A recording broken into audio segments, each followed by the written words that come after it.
சிவாய நம. திருச்சிற்றம்பலம். வாக்கர்த்தா விவசம்பிருக்தௌ வாக்கர்த்தா பதிபக்தையே ஜகத பிதரோ வந்தே பார்வதி பரமேஸ்வரவ். எல்லாம் வல்ல அம்மையப்பனாக விளங்கக்கூடிய மீனாட்சி அம்பிகா சமேத சுந்தரேஸ்வர பெருமானுடைய திருவடிகளை வணங்கி என்னுடைய குருநாதரையும் இந்த நாயடியின் கனவிலும் நினைவிலும் நித்தம் நித்தம் பூஜை செய்யக்கூடிய என்னுடைய உபாசனை தேவதை அன்னை ஸ்ரீ வாராகி அம்பாளுடைய மலரடிகளையும் பணிந்து உலகம் முழுவதும் வாழக்கூடிய நண்பு பக்தர்களே, ஆதித்யாஜ சோமாஜ மங்களாஜ புதாஜ குரு சுக்ர சனீபியஸ்ச ராகவே கேதவே நமோ நமஹ. ஆதித்யாதி நவகிரகங்களை வணங்குகின்றேன். இந்த பிரபஞ்சத்தையும் வணங்கி சனிப்பெயர்ச்சி திருக்கணித பிரகாரம் நடக்கக்கூடிய சனிப்பெயர்ச்சி இப்போது சமீப காலமாக ஒரு 2 சனிப்பெயர்ச்சியாக ஒரு குழப்பம் வந்துக்கிட்டே இருக்குது. திருக்கணித பிரகாரம் நடக்கக்கூடிய சனிப்பெயர்ச்சி ஒரு வருஷத்துக்கு முன்பாகவும், வாக்கிய திருநள்ளாறு சனிப்பெயர்ச்சின்னு சொல்லக்கூடிய வாக்கிய பஞ்சாங்கத்தின்படி நடக்கக்கூடிய சனிப்பெயர்ச்சி ஒரு வருஷம் கழித்து நடந்துக்கிட்டு இருக்கு.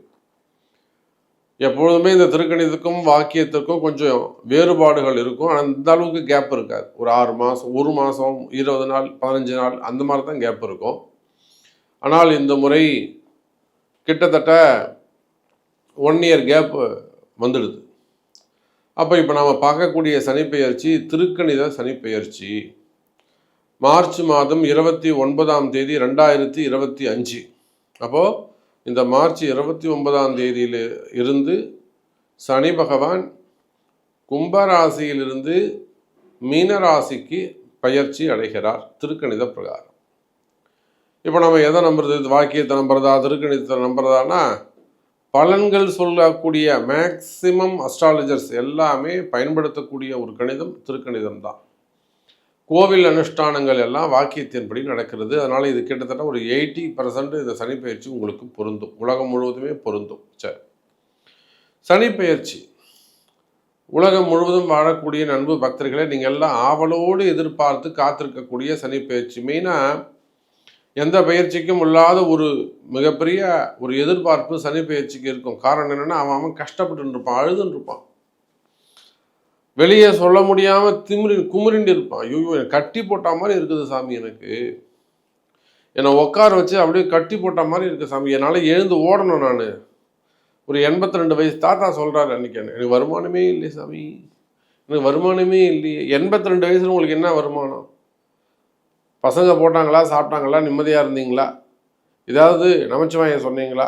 இதுதான் உங்களுக்கு நிம்மதியை கொடுக்கும். ஆனால் அந்த 84 வயசு தாத்தா சொல்கிறார், எனக்கு வருமானமே இல்லை, பொழப்பே இல்லை. அப்போது இந்த சனி பகவான் எந்த அளவுக்கு மைண்டை டிஸ்டர்ப் பண்ணுறாரு, ஒரு மனசை ஒரு கலக்கம், ஒரு பயத்தை கொடுத்துருவார். அவன் எவ்வளோ பெரிய தைரியசாலியாக இருந்தாலும் சரிதான், அந்த மனக்குழப்பம், மன பயம் விடும்.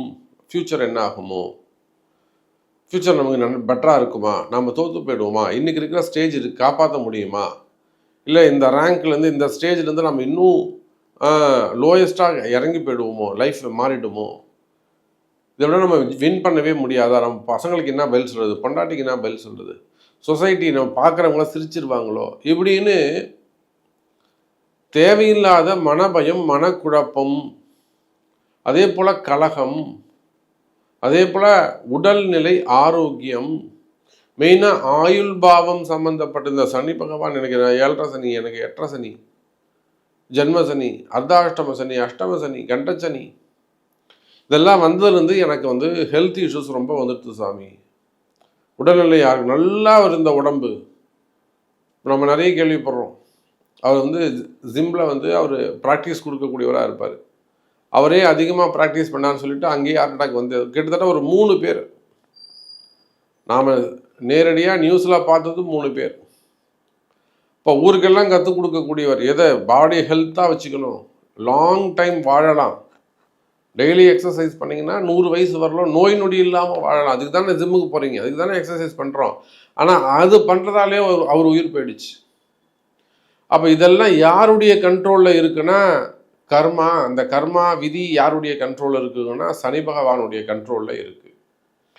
அப்போ உலகம் முழுவதும் வாழக்கூடிய நண்பு பக்தர்களே, உங்களுக்கு யாராக இருந்தாலும், சிஎம்மாக இருந்தாலும், பிஎம்மாக இருந்தாலும், அவன் எவ்வளோ பெரிய அதிகாரியாக இருந்தாலும், உயர்ந்த நிலையில் இருந்தாலும், மல்டி பிஸ்னஸ் பண்ணக்கூடியவங்களாக இருந்தாலும், அல்லது ஒரு பெரிய பிஸ்னஸ் மேனாக இருந்தாலும், கோடி கோடியாய் பணம் இருந்தாலும்,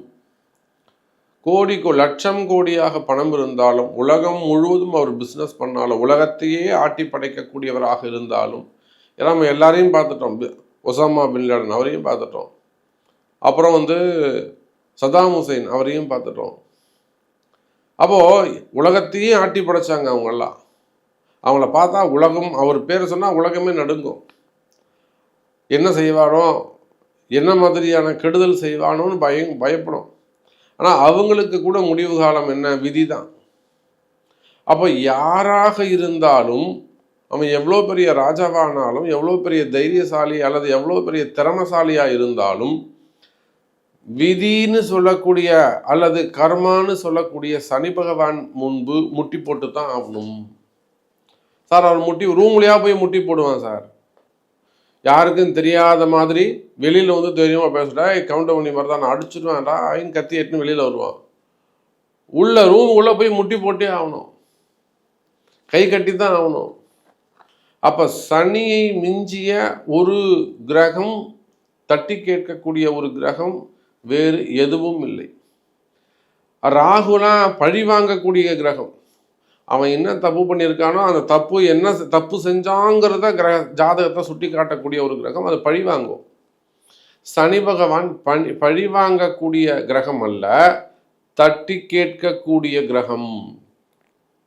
அப்போ இந்த சனி பகவான் தான் டிசைட் பண்ணுறார். இன்னும் இந்த மாதிரிலாம் நீ தப்பு பண்ணியிருக்கப்பா, நீ 7.5 சனி உனக்கு ஸ்டார்ட் ஆகுது, இது என்னுடைய டைம், நான் உனக்கு கேள்வி கேட்க போகிறேன், நீ பதில் சொல்லு. நான் கேட்குற கேள்வி நீ பதில் சொல்லியா? வாங்க போனியா? ஆமாம் போனேன். ஏன் தப்பு பண்ணேன்? இந்தா வாங்கிக்கோ, மெமோ வாங்கிக்கோ. இதை போல் 12 ராசி அன்பர்களுக்கும் என்னெல்லாம் மாற்றம் நிகழப்போகுது, குறிப்பாக உங்கள் ராசிக்கு என்ன நடக்க போகுது, இப்போ யாரெல்லாம் அதுலேருந்து வெளியில் வராங்க அதை முதல்ல பார்த்துருவோமா? ஃபஸ்ட்டு இதில் கும்பராசிலிருந்து மீனராசிக்கு போகிறாங்க.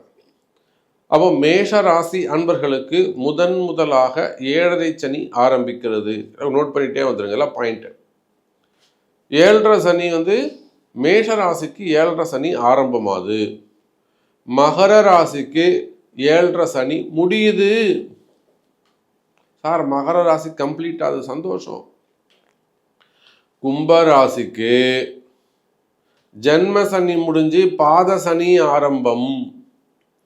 சார் மீனத்துக்கு இப்போதான் சார் ஜென்ம சனி ஆரம்பம், கவனம் தேவை. அது குறிப்பாக ஆண்களாக இருப்பார்களே ஆனால், 64 வயசு கடந்து இருப்பார்களே ஆனால், மீனராசி அன்பர்களுக்கு நிச்சயமாக அது ஜென்ம சனி, கவனம் ஆண்களுக்கு. சரி, இத்தனை நாளாக கடகராசி அன்பர்கள் அழுது இருந்தாங்களே, எனக்கு அஷ்டம சனி. கடகராசிக்கு ஹாப்பி நியூஸு, கடகராசிக்கு ஹாப்பி நியூஸு. அஷ்டம சனி முடியுதுங்க. சிம்ம ராசி அன்பர்களே, உங்களுக்கு அஷ்டம சனி ஆரம்பம். கன்னி ராசி எல்லாத்தையும் விட்டுட்டு ஃப்ரீயாக சுற்றிட்டு இருந்தீங்களா? கண்டக சனி ஆரம்பம். கண்டக சனி ஆரம்பம் யாருக்கு? கன்னி ராசிக்கு. அதே போல் தனுசு ராசிக்கு அர்த்தாஷ்டம சனி ஆரம்பம். இப்போ 6 பேர் சனி பகவானுடைய கண்ட்ரோலில் போகிறாங்க. யார் யார்? கும்பம், மீனம், மேஷம், சிம்மம், கன்னி, தனுசு. இவங்க 6 பேரும் ஏதோ ஒரு பேரை சொல்லி கண்டக சனி, அஷ்டம சனி, அர்த்தாஷ்டம சனி, 7.5 சனி, ஜென்ம சனி, பாத சனின்னு இந்த 6 பேர் கொண்டு இந்த 6 ராசி என்பர்களும் சனி பயிற்சியுடைய சனி பகவானுடைய கண்ட்ரோலில் போயிடுறாங்க. மீதி 6 பேரும் ஃப்ரீயாக இருக்கிறாங்க. அப்போது ஒவ்வொரு ராசிக்கும் என்ன நடக்குது, என்ன நடக்க போகுது, துல்லியமான பலன்களை 5 நிமிடத்தில் பார்த்து விடலாம் பாருங்கள். அன்பார்ந்த கன்னி ராசி அன்பர்களே, கன்னி ராசியை பொறுத்தவரையில் கண்டக சனி ஆரம்பம். ஒரு 16 வருஷம் ஆச்சு, உங்களை ஃப்ரீயாக விட்டாச்சு. உங்களுக்கு எந்த கெடுதலும் கிடையாது, எந்த விதமான இம்சையும் கிடையாது. உங்கள் வண்டி மாட்டம் ஓடிக்கிட்டே இருக்கு. ஆனால் உண்மையிலே கன்னி ராசி என்பர்கள் சிறப்பாக இருக்கிறாங்களா, சந்தோஷமாக இருக்கிறாங்களா, நிம்மதியாக இருக்கிறாங்களா, அல்லது சுகபோகமாக இருக்கிறார்களா, வசதி வாய்ப்புகளாக இருக்கிறாங்களா அப்படின்னு கேட்டாக்கா, இருந்தும் அனுபவிக்க முடியாத ஒரு சூழ்நிலையில் அவர்கள் இருக்கிறார்கள். வீடு இருக்கும், வாசல் இருக்கும், வருமானம் இருக்கும், ஆனால் ஏதோ ஒரு நிம்மதி இருக்காது. அல்லது பதவி இருக்கும், அந்தஸ்து இருக்கும், குடும்பம் இருக்கும், தேவையான பொறுப்பு இருக்காது. அப்போ இந்த கன்னி ராசி அன்பர்களை பொறுத்தவரையிலே 80% வெற்றியை பெற்று விடுவார்கள். அந்த 20% வெற்றி தான் ரொம்ப முக்கியம். 80% மார்க் 100 மார்க் எடுத்தால் பாஸ்ன்னு வச்சுப்போமே, அல்லது 80 மார்க் எடுத்தால் பாஸ்னா இவன் 60 மார்க் எடுத்துருவாங்க. 20 மார்க் இல்லாமல் சட்டம் பேசின்னு இருப்பாங்க. நான் ரொம்ப நல்லவன், எனக்கு அதெல்லாம் பிடிக்காது, எனக்கு அதெல்லாம் இன்ட்ரெஸ்ட் இல்லை. ஏன்னா இவங்க தான் தோற்று போயிட்டாங்களே. அப்போது சரியான வழிகாட்டுதல் ரொம்ப முக்கியம். கண்டக சனி ஆரம்பம். கன்னி ராசி நேயர்களே, எச்சரிக்கை தேவை, கவனம் தேவை. கண்டிப்பா உங்களுக்கு ஒரு சப்போர்ட்டர் தேவை. நல்ல சப்போர்ட்டரா நீங்க தேர்ந்தெடுக்க வேண்டும். நானே பார்த்துப்பேன், நானே ஜெயிச்சிருவேன், நானே எல்லாம் பண்ணிப்பேன்னு சொல்லக்கூடாது. ஒருவருடைய உதவி இருக்குமே ஆனால் சுடர் விளக்காயினும் ஊன்றுகோல் ஒன்று தேவை. அந்த ரூமுக்கே நீங்கள் தான் வெளிச்சம் காமிக்க போறீங்க, அதனால் உங்களை தூண்டி விடுறதுக்கு ஒரு சின்ன குச்சி வேண்டும். சுடர் விளக்கு ஆயினும் ஊன்றுகோல் ஒன்று தேவை என்பது வார்த்தைக்கு இறங்க. கன்னி ராசி அன்பர்களே, இந்த கண்டக சனியில் இருந்து உங்களை வழிநடத்துவதற்கு நீங்கள் ஏதேனும் ஒரு குருவை கையில் எடுக்க வேண்டும். யாராவது ஒரு குருவை பின்பற்ற வேண்டும். சாமி நீங்க தான் சாமி சொல்லணும், கரெக்டா சொன்னீங்க. ஏதேனும் ஒரு குருவை பின்பற்ற வேண்டும். சரியான வழிகாட்டுதல் இருக்குமேயானால், அவர் நல்லது சொல்றாரோ, உங்களுக்கு பிடிச்சது சொல்றாரோ, உங்களுக்கு பிடிக்காததை சொல்றாரோ, அவர் சொல்லக்கூடிய விஷயத்தை கடைபிடிப்பீர்களேயானால், உலகம் முழுவதும் நீங்க எங்க இருந்தாலும் சரிதான், உலகத்துல நீங்க எந்த மூலையில இருந்தாலும் சரிதான், அந்த குருவின் வாக்கு பலிக்கும். சார் நீங்க ஜெயிக்கணுங்கிறத விட அந்த குருவுக்கு வேற என்ன சார் உயர்ந்த எண்ணம் இருந்துட போது? நம்மளை நம்பி வந்திருக்கிறான், வாராகியை நம்பி வந்திருக்கிறான். வாராகியை நம்பி வந்தவன் ஜெயிக்கணும். இதை விட உயர்ந்த சிந்தனை அங்கே வேற என்ன சார் வேலை செய்ய போகுது? அப்போ கன்னி ராசி என்பர்களே, கண்டக சனி என்பது மிக கடுமையானது. ஆனா ஒரு விஷயம், ராகு கேது பயிற்சி உங்களுக்கு சூப்பரா இருக்கு. ராகு கேது பயிற்சி உங்களுக்கு ஹெல்ப் பண்ணுது சார். குரு பயிற்சி 10ல் போய் குரு உட்கார்றாரு. சனியும் குருவும் கேந்திரம், ராகுவும் குருவும் திரிகோணம். இதெல்லாம் கன்னி ராசிக்கு ஒரு சப்போர்ட்டா இருக்க போகுது. 6 2 8 2 8 அல்லது 6 8 யாரு? ராகுவும் கேதுவும் அமைகிறார்கள். 6 12 அமைகிறார்கள். அதே போலத்தான் சனி குரு கேந்திரம்.